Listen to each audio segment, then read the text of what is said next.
Welcome to Chilling in a Lounge. And today, guys, we're going to be taking a look at this hearing with Pete Hegseth. And basically, he's looking for funding for the Iran war, which we thought would be finished by now.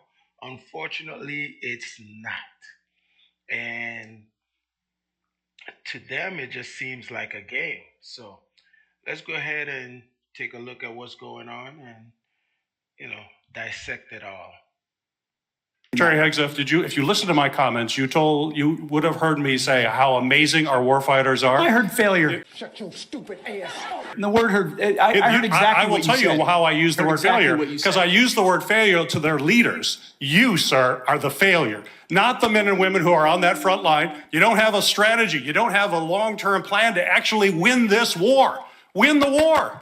The men and women are going to be able to do it, but they need to have leadership. When will you show leadership? When will you show leadership? Why don't you show some leadership and stand up to your fellow Democrats who won't fund the troops, who stand and play partisan politics while you don't give us the money? Moments ago, a fiery hearing wrapping up where both Republicans and Democrats had some tough questions for Joint Chiefs of Staff Chairman General John Raisin Cain and the Secretary of Defense, Pete Hegseth. You just heard Democratic Senator Gary Peters of Michigan calling Hegseth a failure. Hegseth said that the senator had Trump derangement syndrome.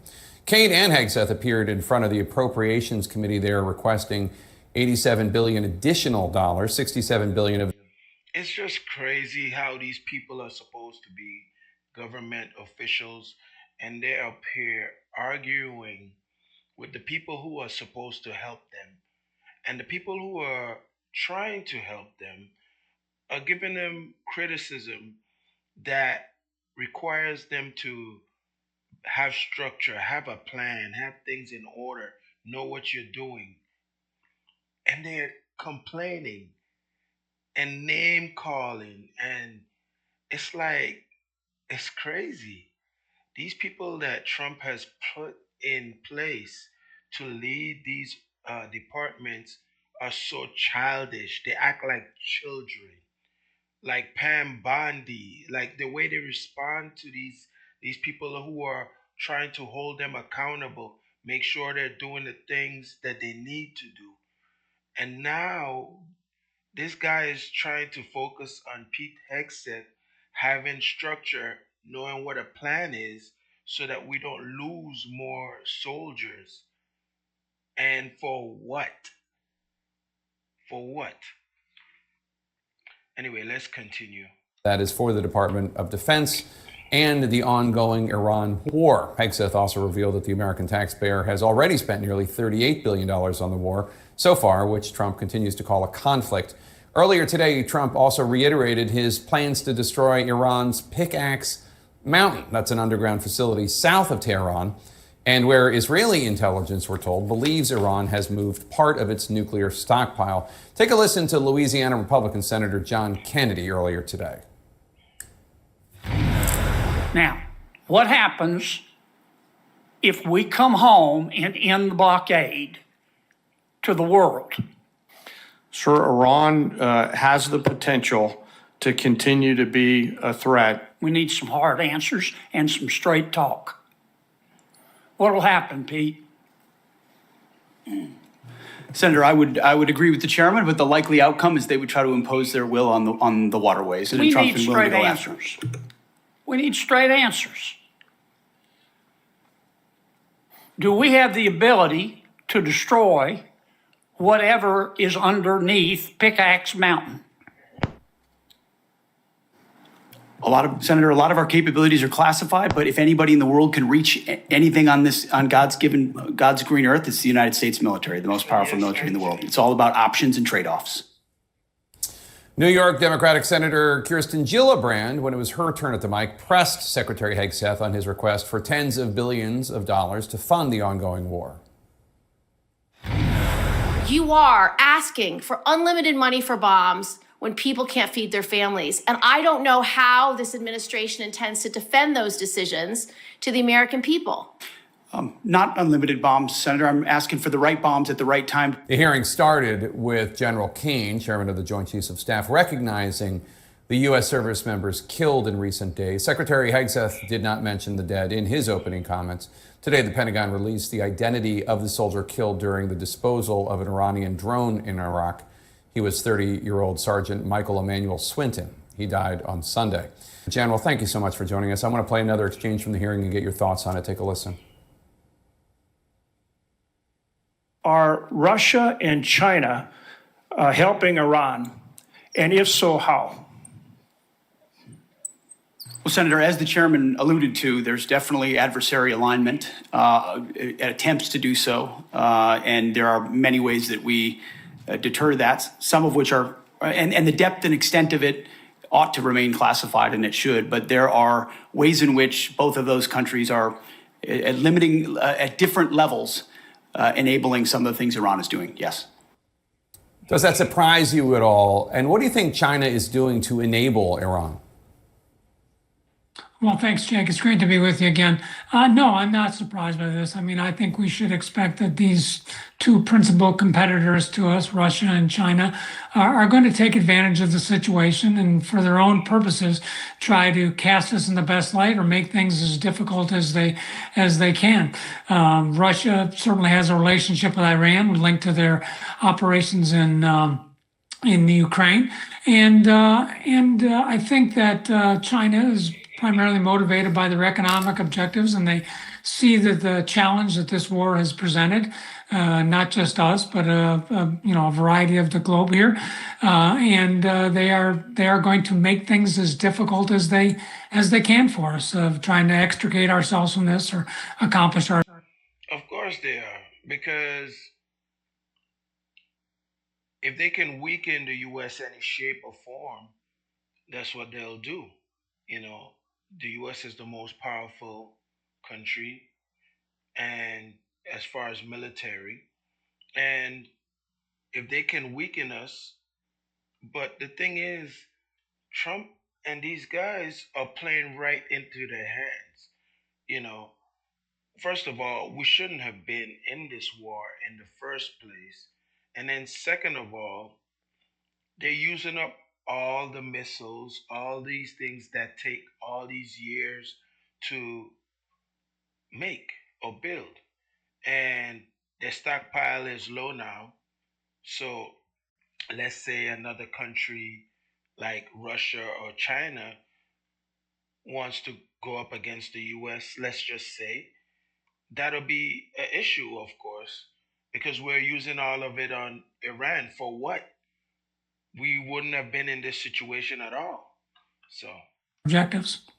Israel believes that Iran moved advanced centrifuges and part of its stockpile of highly enriched uranium to Pickaxe Mountain after the 12-day war last June. President Trump said this today. Take a listen.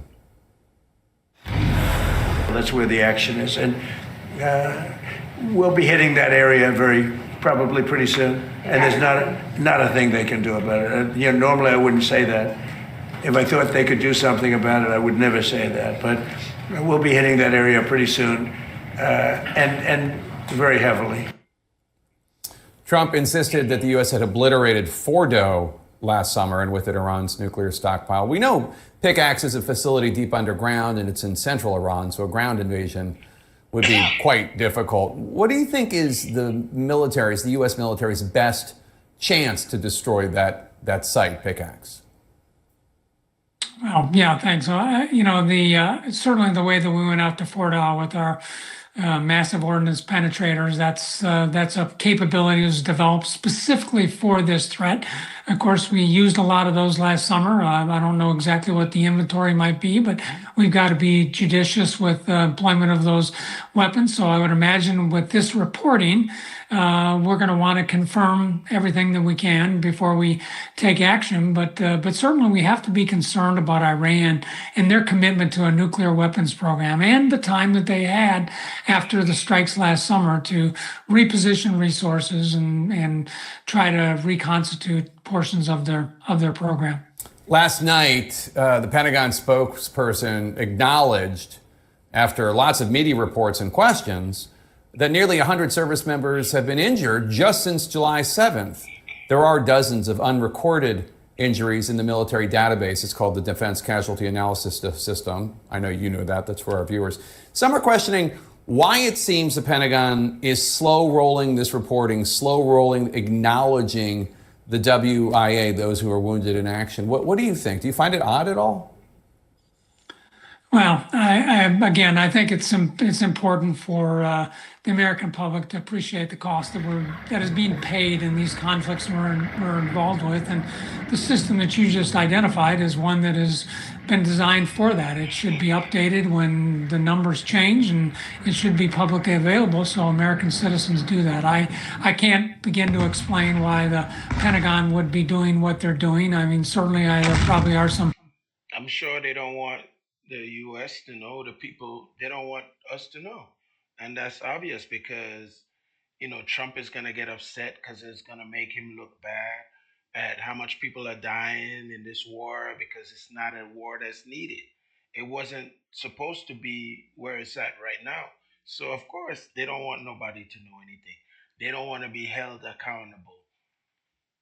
Concerns here about trying to prevent Iran from understanding the damage that they may be inflicting on our servicemen and women or on our facilities. That may be a reason for it, but in my view, I think transparency here is really, really critical for the American people to appreciate what's at stake here with this conflict that we're involved in. Former CENTCOM Commander General Joseph Votel, always good to have you, sir. Thank you so much, and as always, thank you so much for your service to this country. Jake. Yeah, and basically, of course, this guy just feels like, oh, Democrats just need to give them money and dude, why don't you send your kids to fight this war? You and President Trump and J.D. Vance and all your Republicans friends, make sure all your kids are on the front line. Why don't you do that? And then we'll see how you feel about it. But the way they want to downplay or pretend or look, I don't know. They act like they don't have a heart. They don't care about nobody else. Because what? Majority is probably black people who's going to fight in these wars. I don't know. But they don't care. And that's just that. They don't care. So.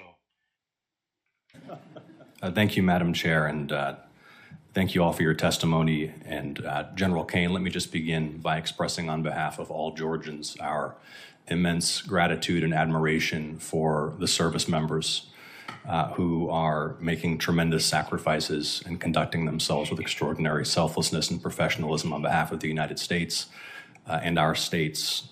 Unified condolences and grief for the families of the 4 killed in action. And our hope for a swift recovery for the nearly 100 wounded over the last 2 weeks. And thank you to you for your service to the nation. Mr. Hegseth, you're requesting roughly $68 billion for the department through this supplemental, correct? 67, yes.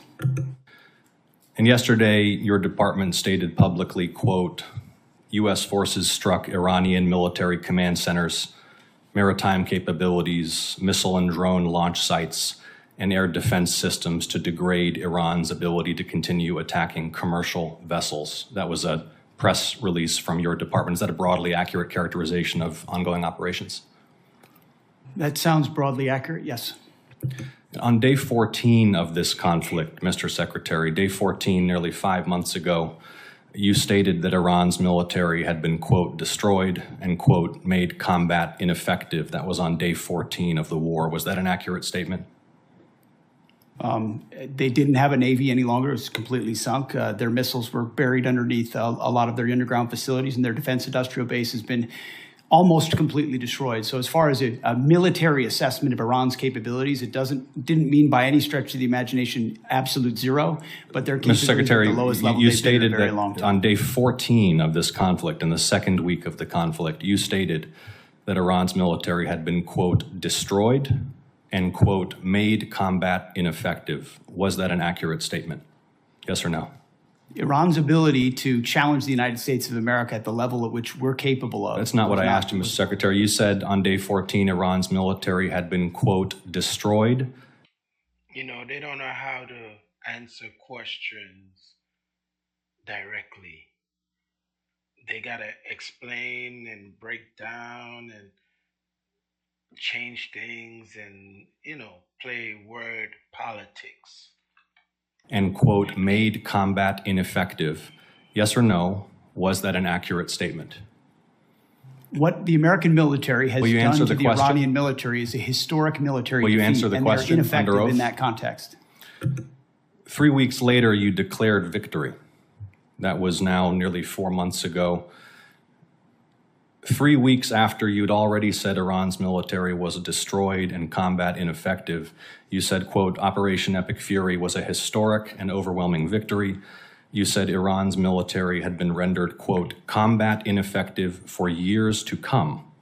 And you stated we had, quote, achieved every single objective. Were those accurate statements?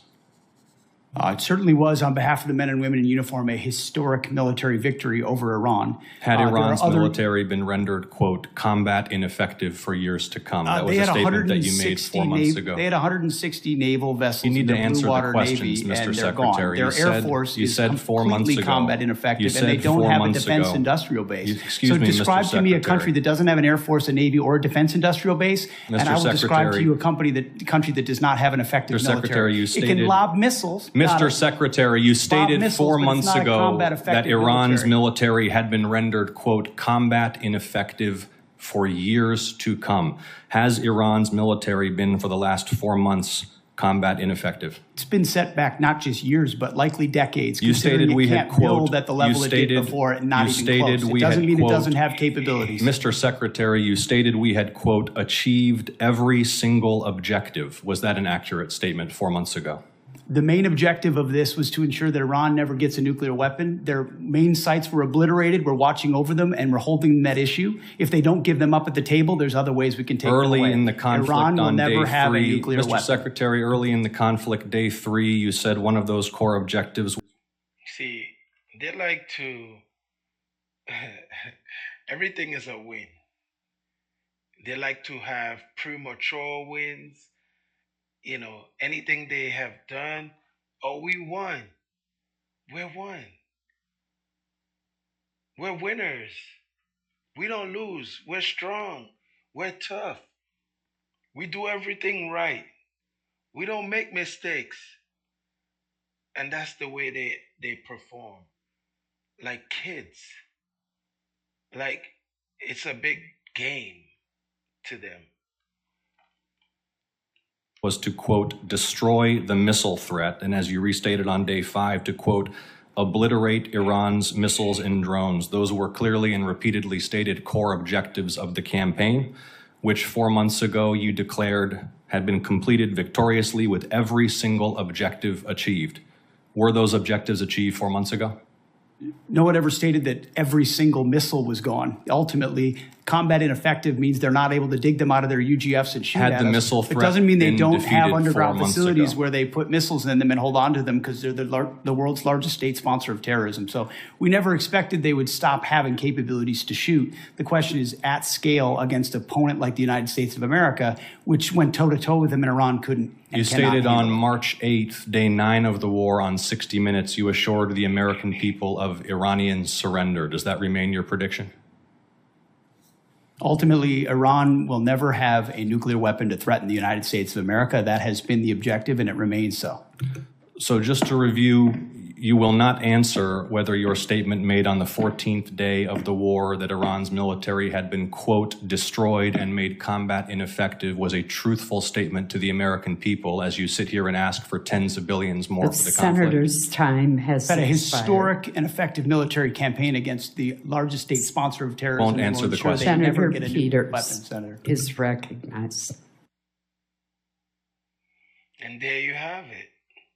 Like, they have no accountability.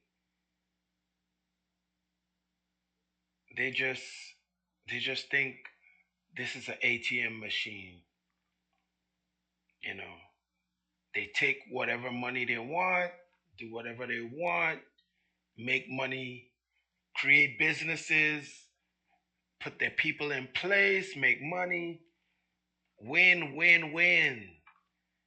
It's a game. It's a big, big game to these people. And it's just embarrassing. It's so childish the way that they conduct themselves. And people believe in this. Well, certain type of people. Because real people who deal with real adversity and deal with real problems know that when you're in conflict, things aren't that simple. We know how to survive, we know how to push through, even under pressure. But we don't run out. We won, yay! Like, this is just embarrassing. I don't know what these people are thinking. But guys, thank you for watching.